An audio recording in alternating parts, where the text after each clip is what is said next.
Hi students, a very pleasant and warm greetings to you all. Hope you are doing good.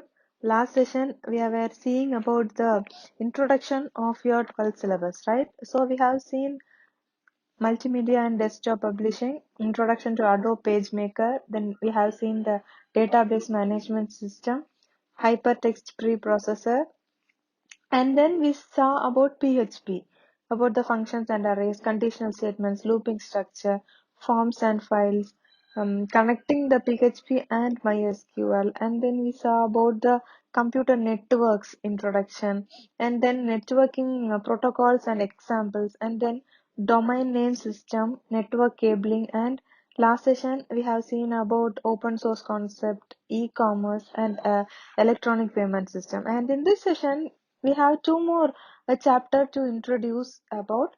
They are e-commerce security systems and EDI, that is electronic data interchange. Okay, so today we'll see the introduction about e-commerce security system first. E-commerce security system, from this word what you can understand? Commerce, selling and buying of goods is commerce, right? E-commerce security system means when this e-commerce is done, we need so much of security. Many security issues are done and so many apps has been banned from our place, right? So e-commerce, if the buying and selling of goods is done through online, security is the first one, right? If the payment and if the app is providing a secured buying and selling platform, only people will go to that app and use it, right? So the security systems plays a major role in this e-commerce. Okay, first we'll see the definition of this e-commerce security in this chapter, and then we'll see the types of e-commerce threats.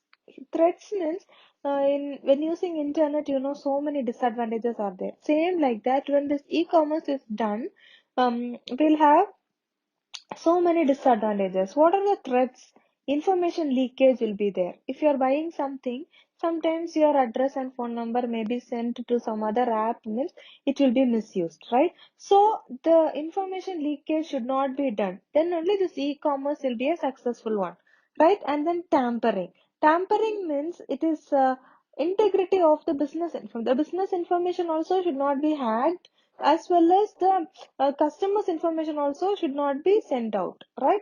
And then payment frauds may be there. Some apps may look like the original apps, but they may have some other fake accounts linked to it. As soon as you make the payment, the amount from our account may go without our knowledge. So there may be payment fraud. So you must contact a correct person, or you must take the correct app which will never give you any security issues before doing any payment or before doing any banking services. Okay, once the mobile number is connected with bank your account, or once the mobile we're using the mobile, if you are doing any payment, you must be sure that you are using a valid app. You are using the secured app, or you must contact some people who will lead you to the right way, and you have to ask their suggestions which app is good, or ask them to order. And you just, if you are ordering something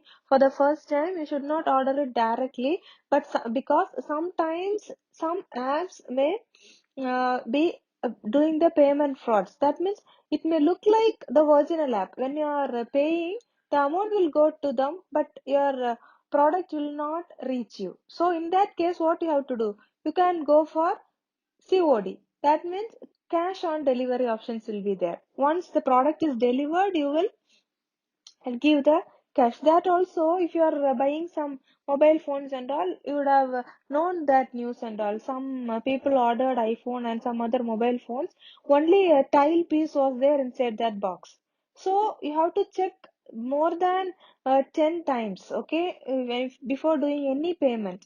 So if you are ordering any mobile, you can order it online. That's not an issue. You can give COD, that is cash on delivery. After getting the product, you can just open it, and you can just check it whether the product is correct, whether it is okay, and then you can give the amount. So you can be away from these payment frauds and all, right?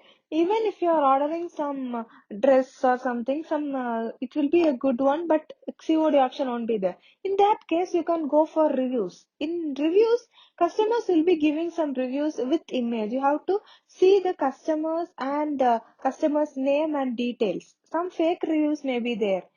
Some online shopping sites. Even I worked in content sector before coming to our school. In that content sector also we had reviews. For each review they'll give 10 rupees, 20 rupees. You can write review. It is a fake review. It is totally a fake review.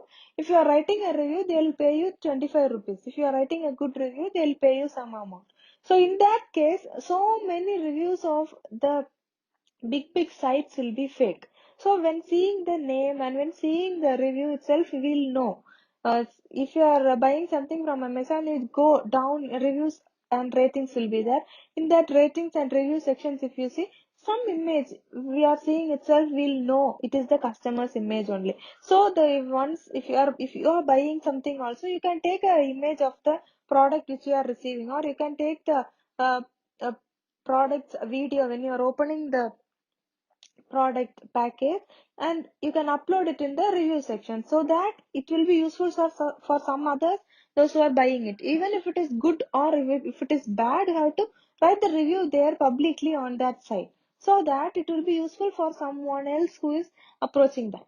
Okay, so sometime if you are paying the amount already, and if you are getting the product, you have to take video before opening the parcel itself. The video should not have any cut, or you should not edit that video. As such, when you are getting the parcel from there, you have to open the parcel, and you can take the product, and you can, if you are having the full video proof, if you are getting some fake products, or if you are getting any low quality products other than you have ordered, you can just use that footage to ask them the refund amount. Okay, most of the apps will not avail the refund amount without this proof, video or audio, photo proof. Okay, because some people may get a product and they may use it, and they may try to exchange, right? So the tax also should not be shown, and also the full video, if it is there when you are opening itself, if the quality is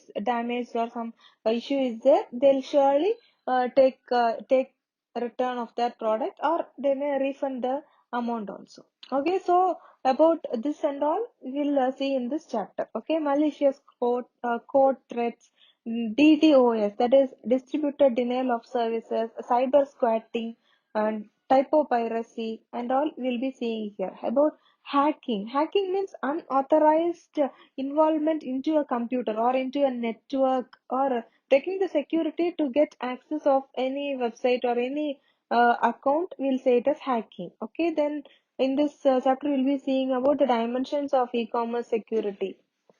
They'll be giving the authenticity, availability, completeness, confidentiality, effectiveness, integrity, non-repudiation, privacy, reliability, and reviewability also. Okay, so you can learn about security technologies in this e-commerce transaction. Their encryption will be there, decryption process will be there, authentication technology will be there, some protocols will be used for this authentication also. In encryption, if you see, symmetric key encryption will be there, asymmetric key encryption will be there. It is like a key only. One key will be given, the data will be converted into a code, and again, once if the key is given only, the code will be converted to the data. The data converting to code is known as encryption, and again bringing back the data from the code is known as decryption. Okay, this process and all are done for the security process in this e-commerce transaction. Okay, about this asymmetric key, symmetric key, and all you will be seeing, and digital certification and digital signature. See, previously and all, if you are having any issues, you will just give a sign, right? Same like that in when you are doing it online also, digital signature is there. Okay, that using this digital signature, that is used to verify the particular digital document or some digital message or transaction, whether it is that person. So to find that, this digital signature is there. Same like as we use signature only, here online we'll say it is digital signature, and a person will have a specific signature, only that person can put it. Okay, it's like the thumb print. Okay, thumb print will be different for each and everyone, right? So using the thumb print, they'll be finding who it is. Like that, digital signature and digital certificate are used in this security purpose in this e-commerce technology. Okay, in this authentication protocols, here secure electronic transaction is done, SET. In this SET also we'll use public key encryption, and we'll use digest technology and dual signature technology. This is used to ensure the identity of both the parties in the transaction, one who is sending and one who is getting. Both parties transaction signature, that is dual signature technology will be used. Okay, and secure socket layers will be there, that is SSL, and then 3D secure, that is secure payment protocol will be done using this internet, that is developed by Visa. This is done to increase the level of transaction security, and this is adapted by MasterCard. This MasterCard, Visa and all you would have known. In every cards, if you are seeing any ATM card, it will be written Visa card, MasterCard. So these are all used to secure this banking or secure the transaction. Okay. Then 3D, the three domains. The, the name 3D came from three domains. Okay, the acquirer domain, issuer domain, and interoperability domain. Okay, acquirer domain, issuer domain, and interoperability domain. So this three Ds only we are saying as 3D secure. Okay, so here also we are having a case study. So along with this chapter, you'll be seeing the case study, and the next session we'll be seeing the introduction of electronic data interchange. So today we have seen the main topic which we have to know, right? E-commerce security systems. Without security, no e-commerce, no banking, no nothing is done. No transaction is done through online. Okay, only if it is secure, we'll use this procedure to transact the amount, or only if you know this a thing is secure, only you will use that for buying something. Okay, even if you are going to a shop, if the shopkeeper or the seller is not providing you the correct amount, or if you are giving the full amount, and if they are not giving the change, and if they are saying no, I won't give, I got the money and I will not return that, if they are saying like that, will you go to that shop again? You will never go, right? So when you're going and see getting something from a shop itself, will be so cautious on our amount and our the quality of the products and everything. So when we are doing some online transactions or online buying or selling also, we'll see how secure it is, right? We'll see the quality of the product for the first time. Only if it is secure, when the payment is secured and the product has good quality, we'll go for that same app in the next time. Right? Same as we are doing in this traditional commerce only, in this online commerce also, we'll be expecting the quality, quantity, and security of our information, payment, the amount, and also the product, right? If the product is good, if it is with good quality, and if the payment is affordable, and if the payment is secured, only the amount which you are paying is reaching the seller, and the product is reaching you by the correct time. The next time you will be going to that app or going to that person, and you'll be approaching for online business, right?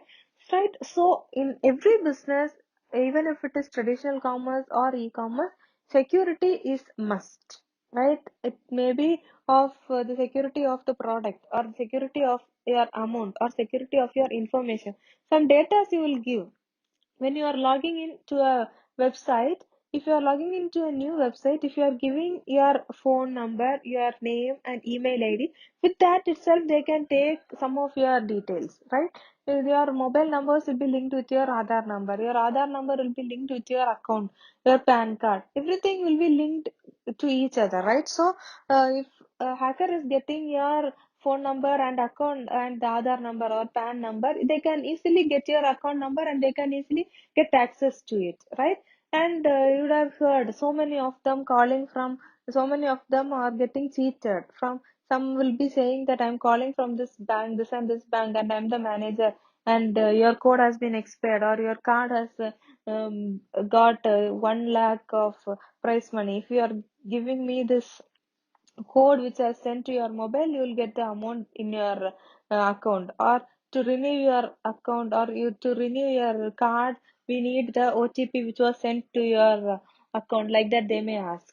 So in this case, if some people will believe that, and if they are giving the OTP which was sent to their mobile, once if they have given the OTP, or that means they are giving the authorization for that person to access their account, because they'll have your number, right? They'll have your number, and they'll have your account number from mobile number itself, or from PAN number itself. They would have got your bank account number, and if they are getting your OTP from your mobile, they can take all the amount from your account without your knowledge, right?